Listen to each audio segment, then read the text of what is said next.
Golden State is watching. Not just watching games or watching the standings, they're watching Miami. Specifically, they're watching what happens with Bam Adebayo.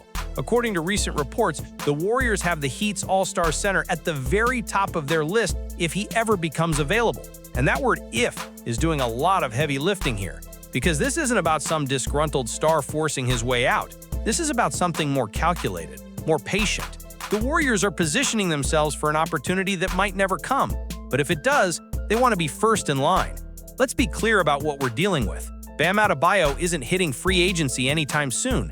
He's locked into a massive contract, and Miami just handed him another extension that kicks in after next season. 3 years, $160 million. That's the kind of money you give someone you're building around, not trading away. So why are the Warriors even bothering to monitor his situation? Because front offices don't operate in the moment. They operate in possibilities, and the possibility of landing a player like Bam, even if it's remote, is worth keeping on your radar. Here's what makes this interesting.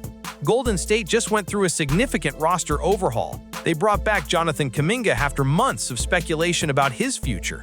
They added veterans like Al Horford to shore up their front court depth. Seth Curry and DeAnthony Melton came aboard to bolster the backcourt. Gary Payton II returned to the Bay.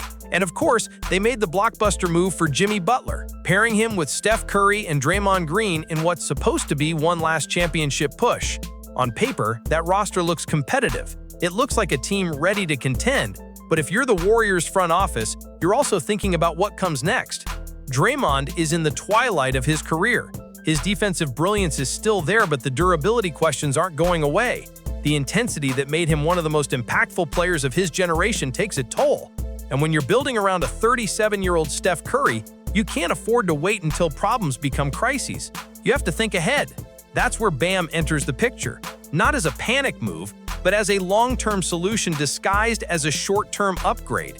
The Warriors aren't just looking for someone to help them win now, they're looking for someone who can extend their window and potentially bridge them into whatever comes after the Curry era.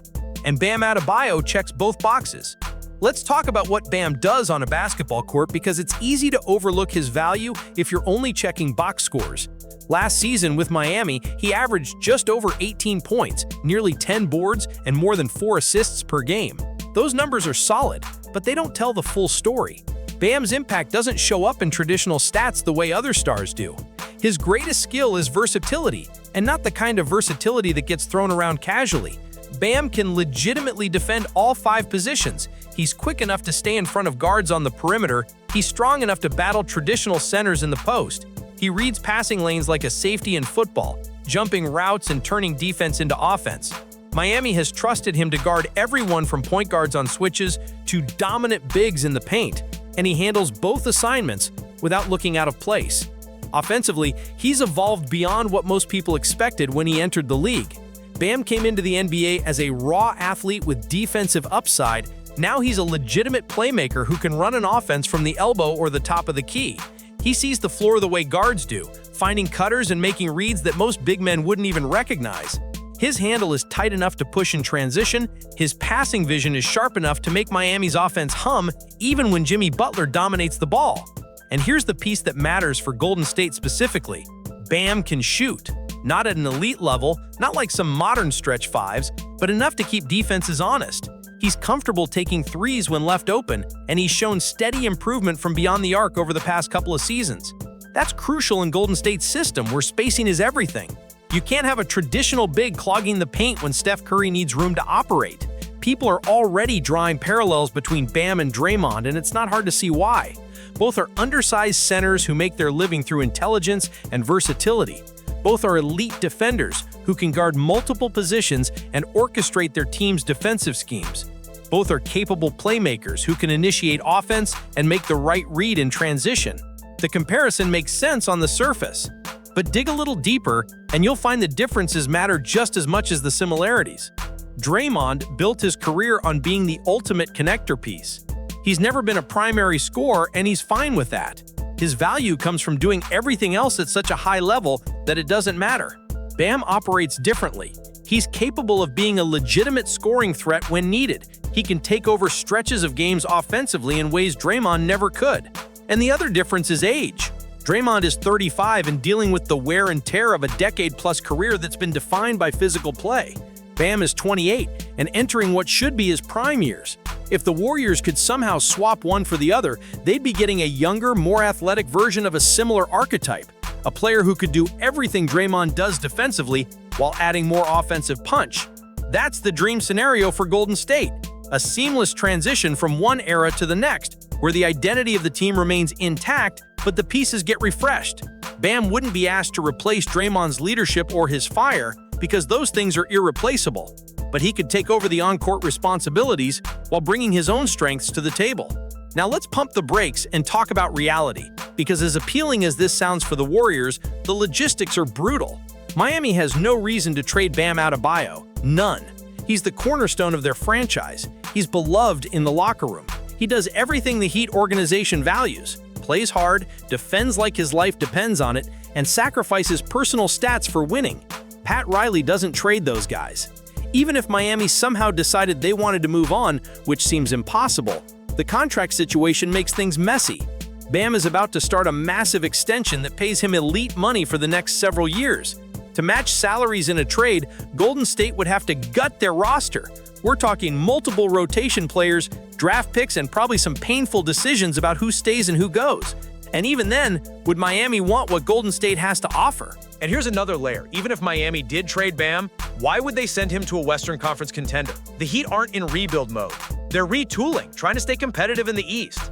If they were going to move Adebayo, they'd want to trade him somewhere that doesn't make their own path to a championship harder. Sending him to Golden State only creates another obstacle in the other conference. So what does it actually mean when reports say the Warriors are monitoring Bam's situation? It means they're doing their job. Every front office in the league monitors every star player's situation. You keep tabs on contract timelines, you track relationships between players and their organizations, you note when frustrations bubble up in media reports. It's part of due diligence. The Warriors are saying, hey, if something changes in Miami, if Bam ever asks out, if the Heat decide to pivot in a different direction, we want to be ready. That's not tampering, that's not even aggressive. It's just smart business. You identify your targets, you understand what it would take to acquire them, and you wait for your opportunity. But let's not confuse monitoring with pursuing. Monitoring is passive, pursuing is active. Right now, there's no indication Golden State is actively trying to trade for Bam Adebayo. There's no report of them making calls to Miami or putting together trade packages. They're just watching, waiting, hoping something changes in a situation that currently has no reason to change. This is how the rumor mill works. A reporter hears from sources that Golden State has interest in a player, that interest gets reported, fans and media run wild with speculation about what a trade would look like, and meanwhile, both teams are going about their business with no real movement happening behind the scenes. It's the NBA offseason news cycle in a nutshell. Step back and look at what the Warriors are really doing here. They're in win-now mode with the Butler trade, but they're also hedging their bets on the future. They're not going all in to the point where they mortgage everything for one more title run. They're staying flexible, keeping their options open, positioning themselves to pivot if opportunities arise. That's actually smart team building in today's NBA. You can't just focus on the immediate future when you have a 37-year-old franchise player. You have to think about what happens when that player retires. How do you stay competitive? How do you avoid a complete teardown? The answer is to identify young stars who could carry the torch, and Bam Adebayo fits that profile perfectly. Even if this specific trade never materializes, the fact that Golden State is thinking this way tells you something important about their organizational philosophy. They're not content to ride out the Curry era and then rebuild from scratch. They want continuity, they want to remain relevant, and they're willing to be patient and opportunistic to make that happen. Meanwhile, in Miami, none of this probably matters. The Heat aren't trading Bam unless something catastrophic happens. Their entire identity is built around players like him. Guys who embody the Heat culture. Guys who grind, who defend, who do the dirty work without complaining. Pat Riley has been in this league long enough to know that those players are rare and valuable. Miami's strategy right now is to maximize their current roster. They have Jimmy Butler, who's still playing at an all-star level. They have Tyler Herro, who's developed into a legitimate scoring threat. They have young pieces with upside, and they have Bam anchoring everything. That's a core that can compete in the Eastern Conference if things break right. Trading Bam would signal a rebuild, and the Heat aren't there yet. They're not a lottery team hoping to accumulate assets, they're a playoff team trying to get over the hump. Those are two completely different mindsets, and it dictates how you approach roster decisions. You don't trade your best young player when you're still trying to win. The only scenario where Miami even considers moving Bam is if he asks out, and there's no indication he's unhappy.